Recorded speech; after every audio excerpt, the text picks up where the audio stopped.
Hi friends, ఈరోజు దోసకాయ తొక్కు చేస్తున్నాను. దీంట్లోకి కావాల్సినవి నేను ఇక్కడ 3 దోసకాయలు తీసుకున్నాను, సన్నగా తరిగి పెట్టుకున్నాను.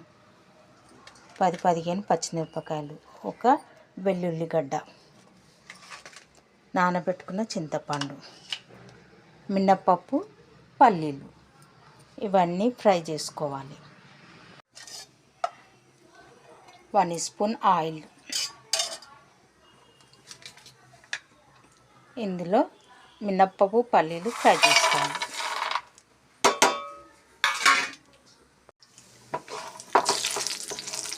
ఇవి బ్రౌన్ కలర్ వచ్చే వరకు ఫ్రై చేసుకోవాలి. ఇందులోనే మనం వెల్లుల్లి రెబ్బలు వేసుకున్నాం. నేను ఇక్కడ పొట్టుతోటే వేసుకున్నాను.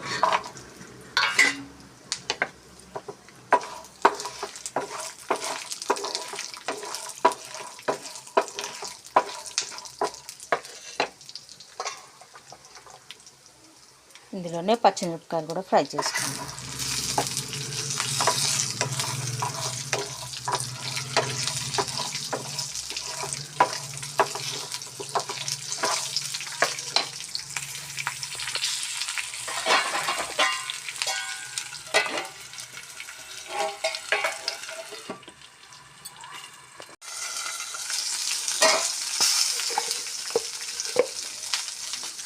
కొద్దిగా జీలకర్ర ఇందులోనే వేసుకొని ఫ్రై చేసుకోవాలి. అన్నీ బ్రౌన్ కలర్ వచ్చేంత ఫ్రై చేసుకొని దించేసుకోవాలి.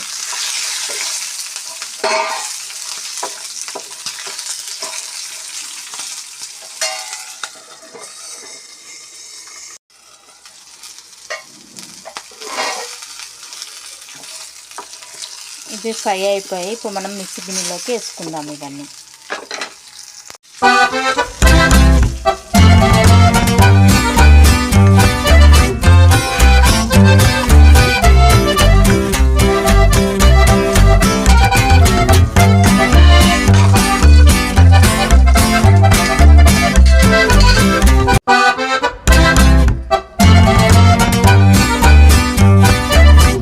మనం ఈ కడాయిలోనే ఇప్పుడు దోసకాయ ఫ్రై చేసుకోవాలి.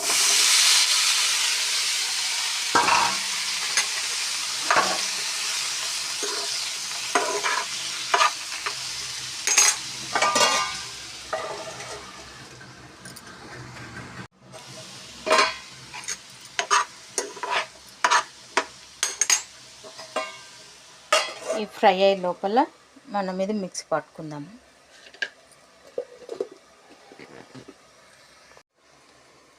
ఇక్కడ దొడ్డు మిక్స్ పట్టుకున్నాను. ఇందులోనే మనం దోసకాయ వేసుకొని మొత్తం పేస్ట్ చేసుకుందాం.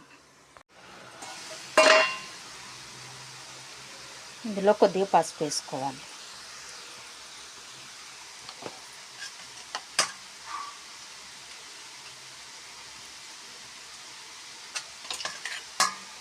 ఇందులోనే చింతపండు వేసుకొని ఫ్రై చేసుకోవాలి.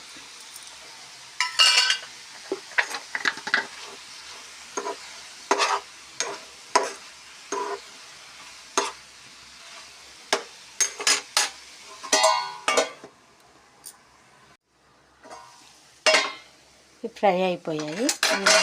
మిక్సీలో వేసుకొని పేస్ట్ చేసుకోవాలి.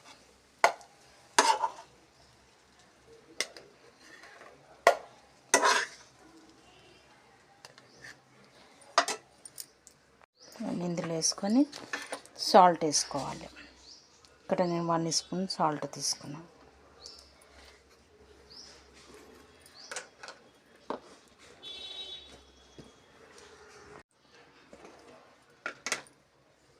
చూడండి, ఇది మిక్స్ పట్టేసాను.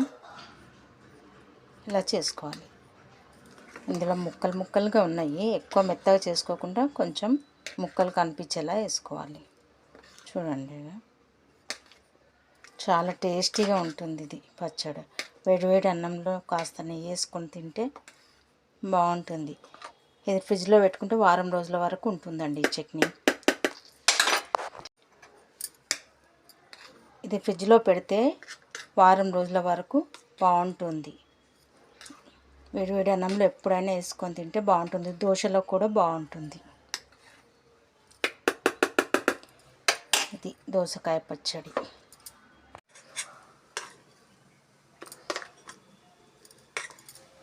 ఇందులోనే పచ్చి ఉల్లిపాయలు కలుపుకోవాలి. పెద్ద పెద్ద ముక్కలుగా కోసుకొని ఇలా కలిపేసుకోవాలి. తింటుంటే ఉల్లిపాయ టేస్ట్ చాలా సూపర్ ఉంటుంది, బాగుంటుంది తొక్కు. ఇలా ఒకసారి కలిపేసుకొని తాలింపు చేసుకోవాలి. మనం ఇదే కడాయిలో తాలింపు తీసుకుందాము. ఆయిల్ వేసుకొని, ఇక్కడ నేను 2 స్పూన్ ఆయిల్ తీసుకున్నా.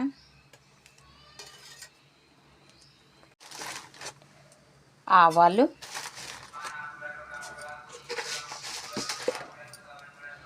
జీలకర్ర, మినప్పప్పు, పొట్టుతోటి దంచి పెట్టుకున్నాను ఎల్లిపాయలు వేసుకోవాలి.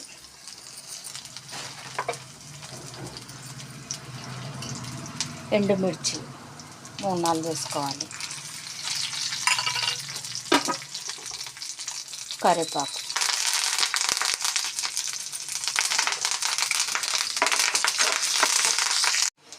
ఇది ఫ్రై అయిపోయింది. ఇది పచ్చడిలోకి వేసుకుందాం.